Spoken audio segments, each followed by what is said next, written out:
Morning everyone. So, ito po, gumagawa po ako ng photo. So, yan. Ito po ay rice flour, 2 cups, then 1 and 3/4 po ang nilagay kong coconut. Yan. Rice flour po muna, then baking powder, 1 tablespoon lang po ang nilagay ko.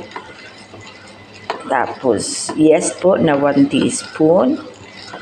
And sugar, 3/4 cup.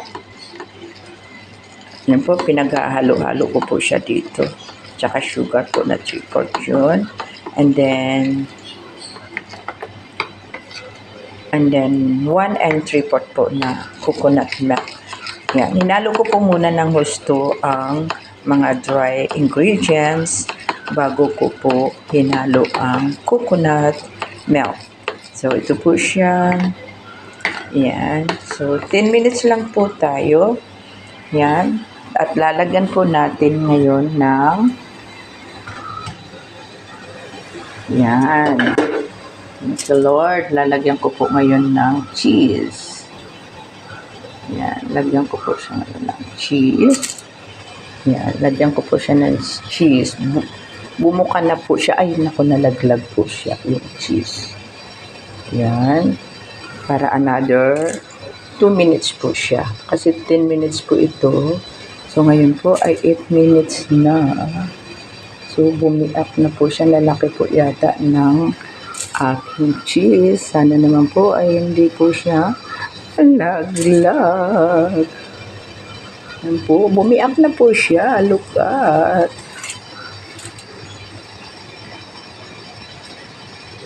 Yan. So, anong ko lang po siya ng 2 minutes.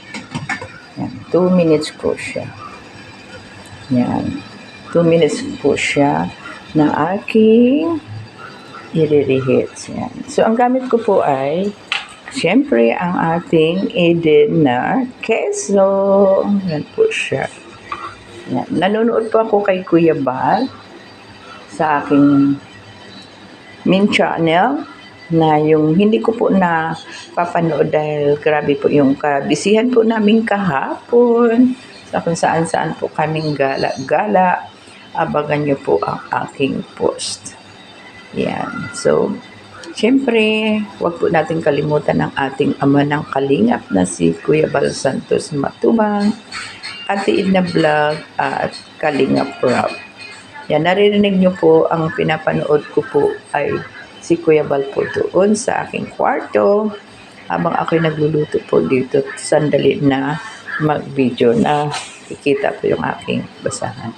Yan po ang aking hiwa. Malalaki po yata ang cheese na aking hiwa. Yan. 2 minutes lang po yun. Yan. So, siguro okay na po siya. Yan. Nasisilip ko naman po siya dito.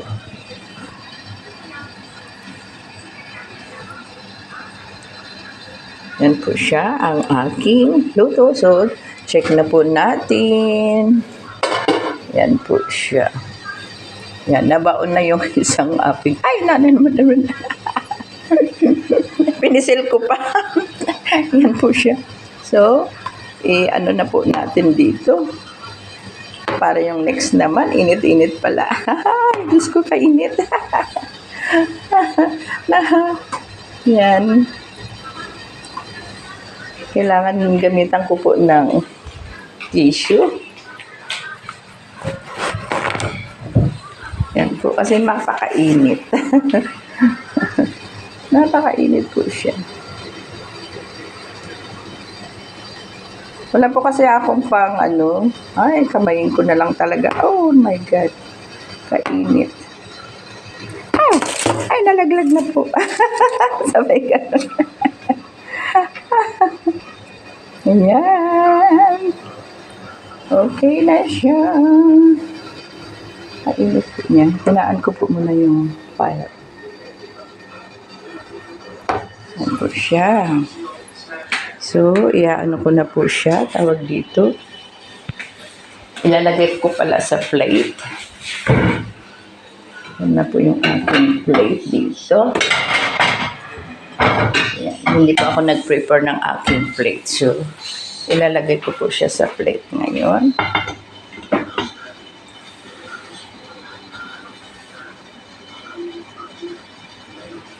Yan. Wala pa. Yan. Saglit lang po. Isushow ko po sa inyo. So, yan po yung aking nagawa ng puto. Mukhang perfect po siya kasi nagbiak siya. Yan is my first time po na, ay bali pangalawa ko na palpak po yung una na gawa ko. So, ito po yung aking second na gawa na puto. Medyo okay na po siya kaya nagbiak po siya. At 2 minutes po before na iahon ko ay lagyan ko po siya ng cheese. Yan. Alam mo na, adding cheese po natin. Huwag kalimutan. So, ito po siya. So, tinikman ko po yung puto. Ayan. Ayan, tinikman ko po siya ang puto. Sarap po niya.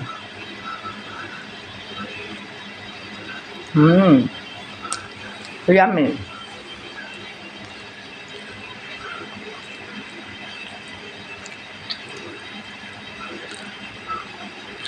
Sarap po siya. Dinagdagan ko po siyang ginawa kong 3/4 yung sugar. Diba? Para naman po may tamis-tamis siya. Kasi gusto po ng iba ay may sweet din ang puto. Yan. Ayan po siya. Yan. Kulang na po ng isa. Kinain ko na. Yan. Kain pa po ako ng isa. Yan po. Kakainan ko po ulit itong isa. Thank you so much. Ayan po siya. Pinapanood ko po si Kuya Bal na hindi ko napapanood. Yan. Ang dami ko pong hindi napapanood. At ang dami ko na rin naman po napanood. So, support po natin ang ating ama ng kalingap na si Kuya Bal Santos Matubang. Yan po, habang po ay nagluluto po ako ng puto, ay nanonood po ako kay Kuya Bal. Sa Cubao or sa Pasay, mahirap ba? Dahil alam ko po, maraming umuwi ay fully book na yung mga terminal, yung mga bus. Pwedeng sumingit yan, ha?